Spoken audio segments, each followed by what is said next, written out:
I was staying at F9 at Krishna Wellington, and you won't believe my nephew had come there to use the gym along with us, and that's the time when Rakesh Shetty, who was the secretary at that time, walked in. He started abusing my nephew so badly, and my nephew didn't know what to tell. He was so shocked. He said, Rakesh Shetty, sir, I am a doctor, sir. This Rakesh Shetty was he was telling, what will you do if I come and rape your patients? That is the way the audacity he had.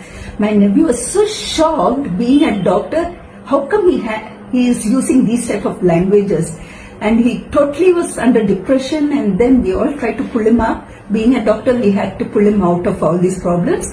And then within 2 months, we just left Krishna Wellington, and we didn't want to stay anymore in a place where the secretary behaves in this way, in this audacity, with no respect, no understanding, nothing at all.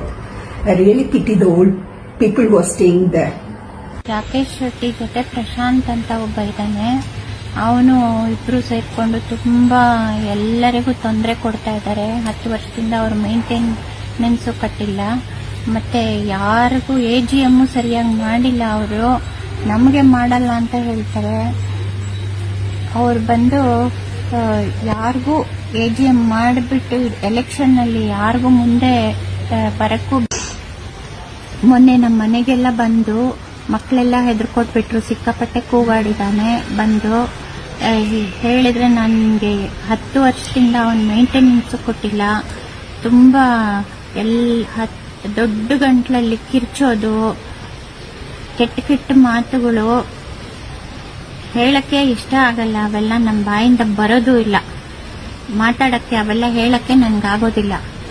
ಬೈದು ಯಾರಿಗೂ ಮಾತಾಡಕ್ಕೂ ಬಿಡೋದಿಲ್ಲ. ಅವನೇ ದೊಡ್ಡ ಗಂಟ್ಲಲ್ಲಿ ಇದು ಮಾಡಿಬಿಟ್ಟು ಕಿರ್ಚಿಬಿಟ್ಟು ಯಾರಿಗೂ ಮಾತಾಡಕ್ ಬಿಡದೆ, ನಾನು power TV owner Rakesh Shetty ಎಲ್ಲ ಟಿವಿನಲ್ಲಿ ಹಾಕ್ಬಿಟ್ಟು ಎಲ್ಲರಿಗೂ ಬ್ಲ್ಯಾಕ್ ಮೇಲ್ ಮಾಡ್ತೀನಿ, ಹಿಂಗ್ ಮಾಡ್ತೀರಾ ಹಂಗ್ ಮಾಡ್ತೀನಿ ಅಂತನ್ಬಿಟ್ಟೆಲ್ಲ ತುಂಬಾ ಹೆದರಿಸ್ತಾನೆ. ಯಾರಿಗೂ ಅವನ್ನ ತಡಿಯೋರು, ಎದುರು ಹಾಕೊಳ್ಳೋರು ಇಲ್ಲಿ ಯಾರು ಇಲ್ವೇ ಇಲ್ಲ. ಎಲ್ಲರೂ ಹೆದರ್ತಾರೆ ಅವನ್ಗೆ. ಸರ್, ಇವರು ಪವರ್ ಟಿವಿನವರು ನಮ್ಮ ಪ್ರೈವೇಟ್ ಇಶ್ಯೂ ಬಂದು ರೆಕಾರ್ಡ್ ಮಾಡಿದ್ರೆ ನಾವು ಮಾಡಲ್ಲ, ನಾವು ಮೀಟಿಂಗ್ ಮಾಡಲ್ಲ.